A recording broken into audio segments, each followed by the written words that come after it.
faire valoir une vraie démocratie municipale. Alors, quels en sont les objectifs? Devant l'esprit de concertation et d'ouverture limitée que nous ne pouvons régulièrement constater, nous souhaitons nous regrouper afin de défendre ensemble la liberté d'information et d'expression des conseillers municipaux dans la gestion des affaires de la commune. Nous nous interrogeons sur le bien fondé et l'efficacité de la nouvelle organisation municipale telle que proposée par le maire au dernier conseil du 11 février.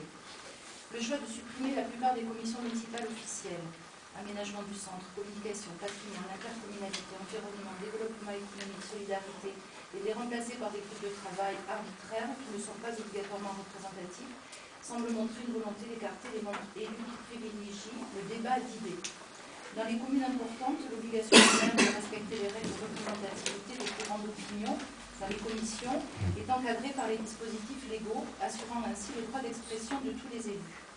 À Pompignac, nous dénonçons ces manœuvres de contournement des principes démocratiques. Soit on obéit, soit on n'est plus convoqué. Ainsi, l'équipe initiale, privée de 2 adjoints, n'a pas été remplacée, et la commission environnement, développement économique et solidarité qui a été dissoute. Au total, ce sont 2 commissions importantes et 7 sous-commissions qui ont disparu, ceci étant de nature à compromettre l'avancement des projets, les conclusions des groupes de travail n'étant pas reconnues comme support des délibérations des conseils municipaux.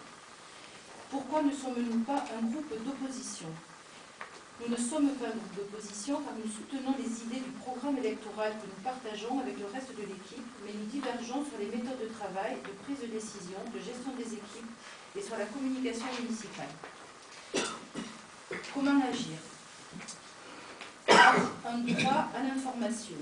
Ce groupe a pour but de nous permettre de nous organiser pour que chacun veille à faire respecter le droit à l'information du conseiller, notamment lorsque nous en ferons la demande préalable pour les affaires reportées en délibération lors des conseils municipaux.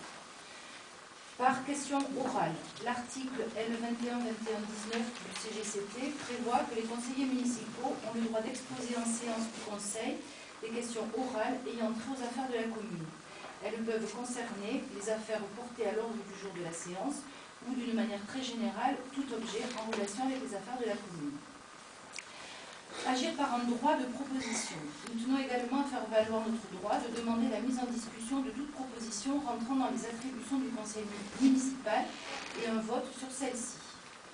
Par le droit d'initiative et d'amendement, nous exercerons notre droit d'amendement au texte des délibérations qui nous seront soumises. C'est un droit inhérent au pouvoir de délibérer des conseillers municipaux. La validité d'une délibération d'une assemblée délibérante est donc subordonnée à la possibilité qui est donnée aux conseillers de débattre des questions qui lui sont soumises. Et dans ce cadre, le droit d'amendement est érigé en principe. En application de ces dispositions, la transparence et la diversité des opinions pourront être respectées.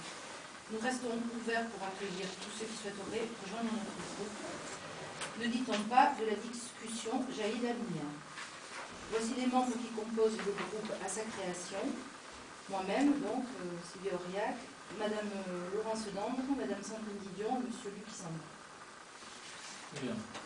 Bon, personnellement, je suis tout à fait d'accord avec tout ce qui a été dit et on a observé la totalité des demandes qui ont été faites depuis le début de notre mandature. Droit à l'information, débat, information des conseillers municipaux, conseils préparatoires, tout ceci s'est passé dans la meilleure des bonnes ententes.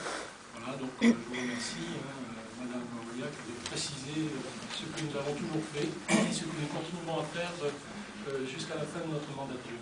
Merci bien. Je pourrais ça sera porté au PV, je peux dire. Oui, on va le joindre à tout ça. On verra ensuite. Alors.